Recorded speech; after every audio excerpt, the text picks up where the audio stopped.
Have you ever looked in the mirror and felt empty? Do you know what it feels like to give everything to everyone else, but nothing to yourself? Maybe you smile for others.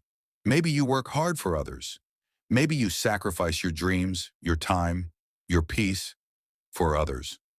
But inside you feel tired, so tired. Your heart feels heavy, like you are carrying stones. I understand. Many of us forget the most important person in our life, ourselves. If you have ever felt invisible, even when people see you, if you have ever felt alone, even in a crowded room, this story is for you. Once upon a time, in a busy city, there lived a man who gave everything to the world, but forgot to give anything to himself. His name was Williams. He was 32 years old. Williams worked in a small office. He was not rich. He was not famous. He was an ordinary man with an ordinary life, but he had a good heart, maybe too good. Every morning, Williams woke up at 5 a.m. He made breakfast for his mother. He drove his brother to work. He stayed late at the office to help his boss. He answered phone calls from friends who needed advice. He said yes to everyone. Everyone. His dream was simple. He wanted to feel happy. He wanted to feel worthy. He wanted to wake up and feel excited about his own life. But there was a problem, a big problem. Williams did not know how to say no. He did not know how to rest. He did not know how to choose himself. While others set boundaries and protected their time, Williams gave his time away like free water. While others celebrated their own achievements, Williams celebrated everyone else's success but ignored his own. His co-workers saw him as helpful. His family saw him as dependable.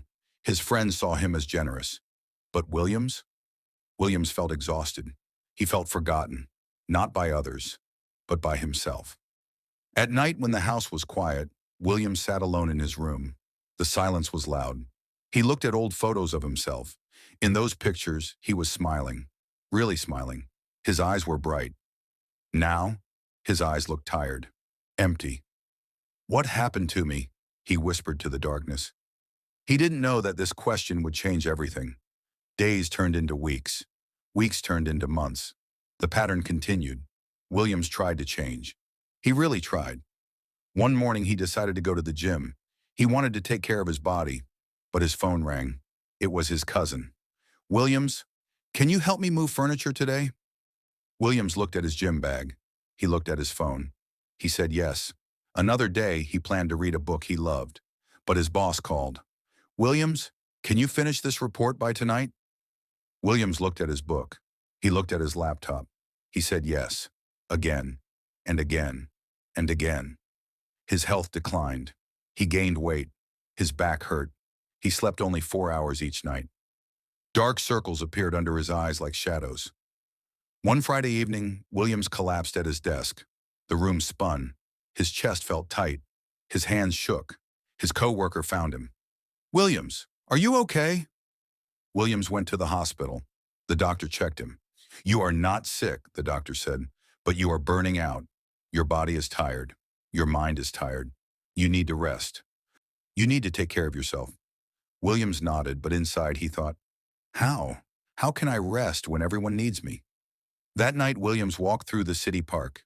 It was sunset. The sky was orange and pink. Birds sang their evening songs. The air smelled like fresh grass. He sat on a wooden bench near a small pond. He watched the water. It was calm, peaceful.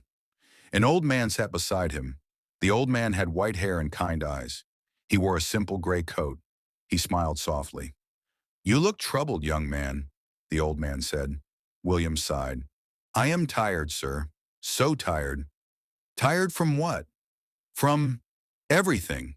From helping everyone. From trying to be enough." The old man nodded slowly. He reached into his coat pocket.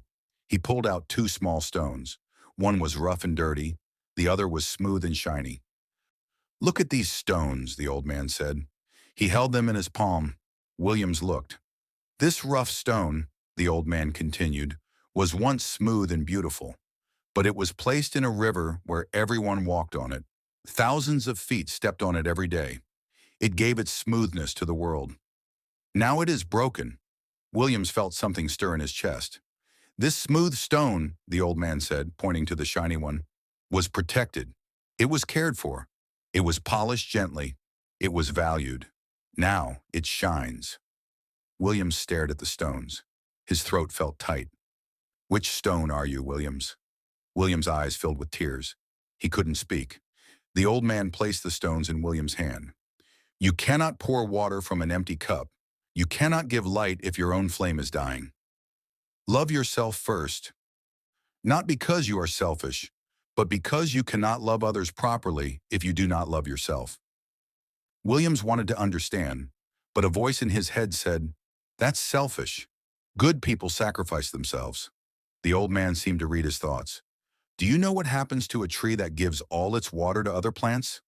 Williams shook his head. It dies. And when it dies, it can no longer give shade. It can no longer give fruit. It can no longer give oxygen. It helps no one. Williams looked at the pond. His reflection stared back at him. He barely recognized himself. I don't know how to love myself, Williams whispered. I forgot how. The old man smiled. Then you must remember, small steps, every day. That night, Williams could not sleep. The old man's words echoed in his mind. Love yourself first. The next morning was Saturday. Williams woke up at 5 a.m. as usual. His mother's door was still closed. His brother was still asleep. Williams stood in the kitchen. He always made breakfast for everyone. But today his hands stopped. For the first time, he made breakfast only for himself. Eggs, toast, fresh orange juice. He sat at the table alone. He ate slowly. He tasted the food. When was the last time he actually tasted his food? It was hard. Guilt whispered in his ear. You are selfish. You are bad. But Williams remembered the stones, the rough stone, the dying tree. He took a deep breath. He kept eating. Days passed. Williams started small, very small. Monday. He woke up 20 minutes early. He sat in silence with his morning coffee. Just him and the sunrise. Tuesday. He said no for the first time. His friend asked him to help with a project. Williams said, I am sorry. I cannot today. I need to rest. His hands shook when he said it, but he said it. Wednesday. He went to the gym. His phone rang 3 times. He didn't answer. He finished his workout. Guilt tried to pull him back. They need you, it said, but Williams remembered, I need me too. Thursday. He bought a journal. He wrote down 3 things. What do I want? What do I need?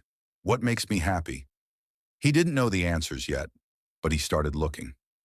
Weeks went by. It was not easy. It was never easy. Some people got angry. His brother complained, why aren't you helping me anymore? Williams felt the old urge to apologize, to give in, but he said gently, I love you, but I need to take care of myself. I can help you sometimes, but not always. Some friends stopped calling. Williams felt sad, but he also felt something new. Space, room to breathe. 1 month later, Williams looked different. His eyes were brighter. The dark circles were fading. He smiled more.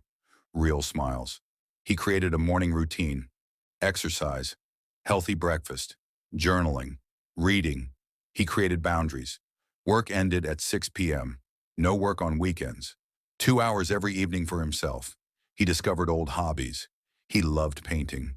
He hadn't painted in 10 years. Now his room had small canvases with colors, blue skies, green trees, hope.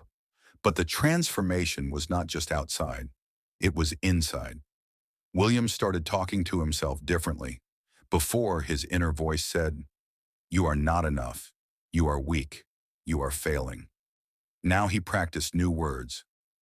He stood in front of the mirror every morning and said, I am valuable. I am worthy. I am enough. It felt strange at first, like lying, but he kept saying it every single day. 3 months passed. Williams received a promotion at work, not because he worked more hours, because he worked better hours. He was focused. He was creative. He was energized. His mother noticed. Williams, you look different, happy. Williams smiled. I am learning, Mama. I am learning to love myself. 6 months later, Williams went back to the park. The same bench, the same pond. He held the 2 stones the old man had given him, the rough stone, the smooth stone. He looked at his reflection in the water. This time he recognized himself. He had become the smooth stone. Not because life was easier, but because he chose to protect himself, to care for himself, to polish himself with kindness. 1 year after that evening in the park, William's life was completely different. He still worked at the same office. He still lived in the same city. But everything had changed. Williams woke up every morning with energy. He exercised. He ate well. He meditated. He set clear boundaries with everyone in his life. He helped people still. But now he helped from a full cup, not an empty one. He helped when he could, not when he couldn't. He helped others without destroying himself. His relationships improved. The people who truly loved him respected his boundaries. They celebrated his growth. The people who only wanted his sacrifice, they left. And that was okay. William started a small side business. He painted and sold his artwork online. It brought him joy. It brought him extra income. But more importantly, it brought him purpose. He met new friends. Friends who valued their own time and his time. Friends who understood that loving yourself is not selfish. It is necessary. One evening, Williams volunteered at a community center. He taught young people about self-care and boundaries. He told them his story. A young man raised his hand. "But isn't it selfish to put yourself first?" Williams smiled. He remembered asking the same question. "Let me ask you this," Williams said. "On an airplane, when oxygen masks drop, who do you help first?" The young man thought. "Yourself." Exactly. Not because others don't matter, but because if you pass out, you cannot help anyone. Self-love is not selfish. Self-love is survival. Self-love is strength. The room was silent. Many eyes were wet with tears. That night, Williams walked home under the stars. The city lights glowed around him, but he didn't feel lost in the crowd anymore. He felt found. He felt whole. He thought about the old man from the park. He never saw him again. Sometimes Williams wondered if he was real or an angel sent to wake him up. It didn't matter. The message was real. The stones were real. The lesson was real. Williams stopped at a shop window. He saw his reflection. He smiled at himself. "I love you," he whispered to his reflection. "Thank you for not giving up." And this time, he meant it. Dear friend, listen carefully. This is important. You are not a machine. You are not a servant. You are a human being with needs, with dreams, with a heart that deserves care. Every day, the world will ask things from you. Your boss will ask. Your family will ask. Your friends will ask. And many of you will give. You will give and give and give until you are empty. But I ask you today, who is asking about you? Who is taking care of you? If the answer is no one, then let me tell you, you must become that person. You must learn to love yourself first. This does not mean you ignore others. It does not mean you become cold or cruel. It means you understand this simple truth. You cannot pour love from an empty heart. You cannot give strength from a broken spirit. Start today, right now. Look in the mirror and say, "I am valuable. I am worthy. I deserve my own love." Set one boundary, just one. Say no to one thing that drains you. Take 1 hour, just 1 hour for yourself today. Read, walk, rest, breathe. Because the longer you wait, the heavier the stones become. The longer you neglect yourself, the harder it is to recognize yourself. You deserve your own kindness. You deserve your own time. You deserve your own love.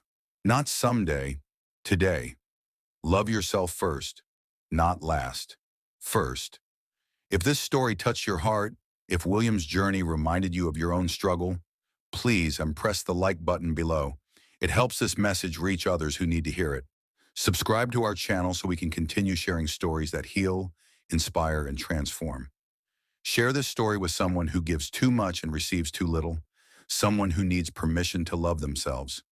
We are here every week with new stories, stories of hope, stories of change, stories that remind you you are not alone. Thank you for listening. Thank you for being here. Thank you for taking this step toward loving yourself. See you in the next story, my friend. Until then, remember the two stones. Choose to be the smooth one.